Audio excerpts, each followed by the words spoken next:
Hello students, welcome to Shield IAS current issues simplified. तो आज हम शील्ड आईएएस मैगज़ीन से इसके पॉलिटी के कंटेंट से कुछ टॉपिक्स को सिंप्लीफाई करके देखने की कोशिश करेंगे। उसी सीरीज़ में हमारा पहला टॉपिक है यूनिफॉर्म सिविल कोड। तो जैसे कि आप सबको पता ही है, भारत में दो तरह के कानून हैं, एक है सिविल लॉ, एक है क्रिमिनल लॉ। ठीक है, क्रिमिनल लॉ जो है वो सभी पे लागू होता है, उसमें किसी के साथ ऐसा भेदभाव नहीं है कि इस रिलीजन के लोगों के लिए वो लागू नहीं होगा।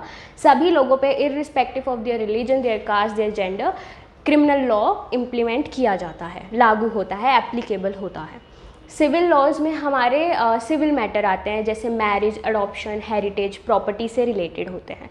इसमें अलग अलग रिलीजियस कम्युनिटीज़ के अपने अपने पर्सनल लॉज हैं। ठीक है, अब पर्सनल लॉ जो होते हैं रिलीजन और उनके कस्टम, उनके रीति रिवाजों, परंपराओं पर आधारित होते हैं। यूनिफॉर्म सिविल कोड क्या कहता है? यूनिफॉर्म सिविल कोड कहता है कि पूरे देश के लिए, सभी धर्मों के लोगों के लिए एक सिविल कोड होना चाहिए। ठीक है, एक कानून होना चाहिए मैरिज, अडॉप्शन, हेरिटेज, सक्सेशन के मामलों में। ठीक है, यूनिफॉर्म सिविल कोड की शुरुआत भारत में कब हुई थी? इसकी शुरुआत 1835 में अंग्रेज़ों के टाइम में ही हो गई थी, जब उन्होंने बोला था कि भारत में यूनिफाइड कानूनों की बहुत ज़रूरत है क्राइम, एविडेंस और कॉन्ट्रैक्ट के मामलों में। उन्होंने स्पेसिफिकली मेंशन किया था कि हिंदू और मुस्लिम के लॉज उसमें शामिल नहीं होंगे। उसके बाद आज़ादी के दौरान सोचा गया कि यूनिफॉर्म सिविल कोड होना चाहिए कि नहीं, पर उस दौरान जो हमारे कॉन्स्टिट्यूशन मेकर थे, हमारे संविधान निर्माता थे डॉक्टर भीमराव अंबेडकर, उन्होंने बोला कि ये समय सही नहीं है यूनिफॉर्म सिविल कोड लाने के लिए, क्योंकि अभी देश का विभाजन हुआ है और विभाजन बहुत अच्छे ग्राउंड्स पे नहीं हुआ है, सांप्रदायिक तनाव बना हुआ है, कम्युनल वायलेंस हुआ है। अगर अभी किसी के निजी कानून में हस्तक्षेप किया गया तो तनाव और बढ़ सकता है। तो उन्होंने डायरेक्टिव प्रिंसिपल 44 आर्टिकल 44 मेंशन कर दिया यूनिफॉर्म सिविल कोड के लिए। उनका मानना था जब सोसाइटी ज़्यादा लिबरल हो जाएगी, ज़्यादा एक्सेप्टेबल हो जाएगी चेंजेस को लेके, तब स्टेट यूनिफॉर्म सिविल कोड ले आएगा। उसके बाद 1956 में आया Hindu code bill. Hindu code bill के ऊपर एक्चुअली बात पहले से ही चल रही थी, 1940s के टाइम में ही बी.एन. राव कमेटी ने इस पर बात की थी, पर इसको 1956 में ही ला पाए। हिंदू कोड बिल भी एक कॉमन सिविल कोड है सभी हिंदुओं के लिए। इसके अंदर 3 एक्ट्स आते हैं मेनली, वो है हिंदू मैरिज एक्ट, दूसरा है Hindu maintenance and adoption act, तीसरा है हिंदू सक्सेशन एक्ट। 2005 में हिंदू सक्सेशन एक्ट में अमेंडमेंट हुआ था, जिसमें ये कहा गया कि पिता की संपत्ति में लड़की और लड़का दोनों को ही समान अधिकार है। ये इक्वालिटी की दिशा में एक कदम था। ठीक है, 1956 के बाद फिर और यूनिफॉर्म सिविल कोड से रिलेटेड कोई बात हुई नहीं, लेकिन ये चेंजेस यूनिफॉर्म सिविल कोड ज़्यादा प्रचलित मुद्दा तब बना जब एक फेमस केस आया, वो था Mohammad Ahmad Khan versus Shah Bano case.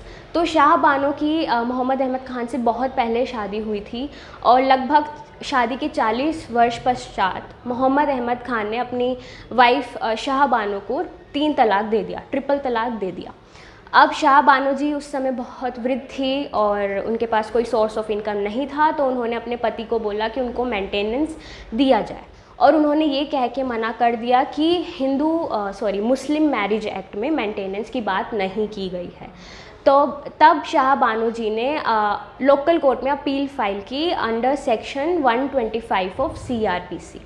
Section 125 CRPC का मेंटेनेंस की बात करता है for wifes, minor children and parents.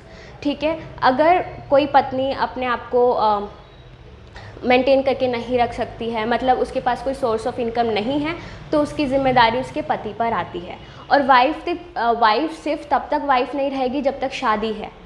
शादी डाइवोर्स हो जाता है, उसके बाद भी वो वाइफ है और उसकी तब भी जिम्मेदारी आपको लेनी पड़ेगी, मतलब आपको मेंटेनेंस देना पड़ेगा। ठीक है, जब तक उसकी दोबारा से शादी नहीं हो जाती। ठीक, तो इस सेक्शन के तहत शाह बानो जी ने लोकल कोर्ट में अपील फाइल की और उसको स्वीकार कर लिया गया, उनको मेंटेनेंस दिलवाया गया। तब वो मेंटेनेंस महज अप्रॉक्सीमेटली 27 रुपये था। फिर उन्होंने हाई कोर्ट में अपील फाइल की अपना मेंटेनेंस बढ़ाने के लिए, और वो कुछ और रकम के साथ बढ़ा दिया गया। पर ये मामला यही नहीं रुका, ये केस सुप्रीम कोर्ट तक गया और सुप्रीम कोर्ट में तब जो चीफ जस्टिस थे वो थे वाई चंद्रचूड़। उन्होंने भी शाह बानो के ही पक्ष में ये बात रखी कि उनको मेंटेनेंस मिलना चाहिए। तब से यूनिफॉर्म सिविल कोड की बात उभरी, क्योंकि तब चीफ जस्टिस ने एक बात बोली कि भारत जैसे देश के लिए एक यूनिफॉर्म कोड, एक कॉमन सिविल कोड होना बहुत ज़रूरी है for national harmony and equality. तब से डिफरेंट जजमेंट्स आई सुप्रीम कोर्ट की, जिसमें उन्होंने बात करी कि यूनिफॉर्म सिविल कोड होना चाहिए। ये सुप्रीम कोर्ट ने ही बोला था कि Supreme Court favors UCC throughout India as envisaged under Article 44 of DPSP in the Constitution. It is interesting to note that whereas the founders of the Constitution in Article 44 Part 4 dealing with DPSP had hoped and expected that the state shall endeavour to secure for the citizens a uniform civil code throughout the territories of India, till date no action has been taken in this regard. Supreme court इसके बहुत पक्ष में है कि एक uniform civil code होना चाहिए, पर अभी तक इससे संबंधित कोई कदम नहीं उठाया गया है। 2019 में भी जो इलेक्टेड गवर्नमेंट रही, उन्होंने अपने मैनिफेस्टो में बोला था कि वो यूनिफॉर्म सिविल कोड लाएंगे, पर उससे संबंधित अभी कोई बात हुई नहीं है। रिसेंटली लॉ मिनिस्ट्री ने लॉ कमीशन को फाइल भेजी है कि यूनिफॉर्म सिविल कोड से रिलेटेड अपने पक्ष रखें कि उसको इम्प्लीमेंट करने में क्या क्या चैलेंजेस हो सकते हैं। अभी इंडिया में सिर्फ गोवा ही है जहाँ पर यूनिफॉर्म सिविल कोड अच्छे से इम्प्लीमेंट हुआ है। रिसेंटली दिल्ली हाई कोर्ट ने भी ये बोला है कि the youth of India belonging to various communities, tribes, caste and religion की जो यूथ हैं भारत के, वो अलग अलग जाति, धर्म, संप्रदाय के हैं। और आज के टाइम में जब सब एक दूसरे के साथ मिक्स हो रहे हैं, इंटर कास्ट मैरिजेस भी हो रहे हैं, ऐसे में इंटर रिलीजियस मैरिजेस भी हो रहे हैं, ऐसे में पर्सनल लॉज बहुत बाध्यताएं ला सकते हैं। इसलिए यूनिफॉर्म सिविल कोड होना बहुत ज़रूरी है, पर इसमें अभी कुछ उतनी प्रोग्रेस हुई नहीं है। तो अब बात यही उठती है कि यूनिफॉर्म सिविल कोड होना चाहिए कि नहीं। कुछ लोग हैं जो इसके विरोध में हैं और उनका ये मानना है कि भारत एक सेक्युलर देश है, ठीक है, और सेक्युलर देश लोगों के रिलीजन में इंटरफेयर नहीं करता है। उनका दूसरा मानना ये है कि हमें फंडामेंटल राइट मिला हुआ है under article 25, right to religion, ठीक है। तो इसलिए अब रिलीजन और पर्सनल लॉज का क्या रिलेशन, जैसे मैंने आपको पहले बताया था कि जो पर्सनल लॉज होते हैं वो रिलीजन और कस्टम से कनेक्टेड होते हैं। तो जो लोगों का मानना है यूनिफॉर्म सिविल कोड नहीं होना चाहिए, वो बोलते हैं कि हमारे धर्म में हस्तक्षेप मत करो, ये हमारा फंडामेंटल राइट है। लेकिन जो लोग बोलते हैं यूनिफॉर्म सिविल कोड होना चाहिए, उनका मानना ये है कि बेशक भारत एक सेक्युलर कंट्री है, उसमें कोई डाउट नहीं है, पर हमारे यहाँ जो सेक्युलरिज्म का कॉन्सेप्ट है, जो धर्मनिरपेक्षता की अवधारणा है, वो पश्चिमी देशों से अलग है। पश्चिमी देशों में राज्य और धर्म, स्टेट और रिलीजन दोनों अलग होते हैं, वो लोग इंटरफेयर नहीं करते हैं, स्टेट रिलीजन में इंटरफेयर नहीं करता है।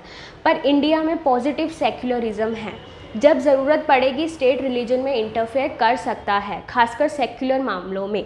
और मैरिज, प्रॉपर्टी रिलेटेड जो इश्यूज़ हैं वो सेक्युलर हैं, इनका धर्म से रिलेशन कुछ भी नहीं है। और अगर कॉन्स्टिट्यूशनल मोरालिटी को अपहोल्ड करने के लिए, इक्वालिटी को अपहोल्ड करने के लिए अगर राज्य धर्म में हस्तक्षेप करता है तो उसमें कोई फंडामेंटल राइट का वायलेशन नहीं होता है। तो ये थी यूनिफॉर्म सिविल कोड से रिलेटेड पूरी कहानी आप सबके सामने। इसके पक्ष और विपक्ष में तर्क भी मैंने आपको बता दिया। आई होप ये आपको क्लियर हो गया हो। So I will see you in the next video.